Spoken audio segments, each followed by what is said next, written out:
Hello and welcome to this video where we'll be discussing the recent failures of SpaceX's Starlink satellites. As you may know, the Starlink network is a constellation of satellites that are being launched by SpaceX to provide high-speed internet access to remote areas around the world. However, in the past few weeks, several Starlink satellites have experienced failures, raising concerns about the future of the network. In this video, we'll be exploring the details of these failures and their potential impact on the Starlink network. We'll be using several sources to provide you with the latest information, including articles from Golem, Computer Built, Salzburg 24, Future Zone, and Hardware Lux. We've included links to these sources in the description box below, so feel free to check them out for more information. So without further ado, let's get started. First, let's provide some background on the Starlink satellite network. This ambitious project aims to provide internet access to areas of the world that currently have limited or no connectivity.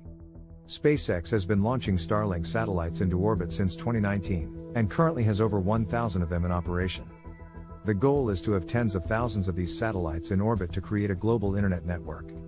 However, the network has experienced some setbacks in the past few weeks. In late March, one Starlink satellite collided with an object in space and was destroyed. Then, in early April, another Starlink satellite experienced a malfunction and fell out of orbit, burning up upon re-entry into the Earth's atmosphere. These failures are concerning as they represent a significant investment of time and resources for SpaceX, and could impact the timeline for the rollout of the Starlink network. Many experts have weighed in on these failures, including representatives from SpaceX. The company has stated that they take these failures seriously and are investigating the causes. Other experts have expressed concerns about the potential impact of satellite failures on space debris and the safety of other satellites in orbit. It's worth noting that satellite failures are not uncommon, and have occurred with other satellite networks in the past.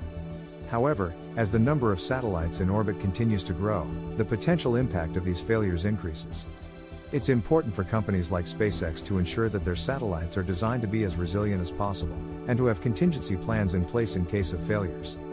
So what do these recent failures mean for SpaceX and the future of the Starlink network? It's still too early to say for sure, but it's clear that the company will need to address the causes of these failures and make any necessary changes to prevent them from happening again. There's also the question of whether these failures will impact the timeline for the rollout of the Starlink network, or if SpaceX will need to make changes to their approach. Overall, these recent failures are a reminder of the challenges involved in building and maintaining a global satellite network. It will be interesting to see how SpaceX responds to these setbacks and how they move forward with the Starlink project. To summarize, we've discussed the recent failures of several Starlink satellites, including a collision and a malfunction that caused a satellite to fall out of orbit. We've provided some background on the Starlink network and why it's important, shared reactions to the failures, and provided some context on other instances of satellite failures. While these failures are concerning, it's important to remember that satellite failures are not uncommon and that SpaceX is likely to take the necessary steps to address the causes and prevent them from happening again. It will be interesting to see how they respond to these setbacks and how they move forward with the Starlink project. We'd love to hear your thoughts on this topic, so feel free to share them in the comments section below. And as always, thank you for watching. If you enjoyed this video, please consider subscribing to our channel and checking out some of our other related videos. We appreciate your support and look forward to bringing you more content in the future.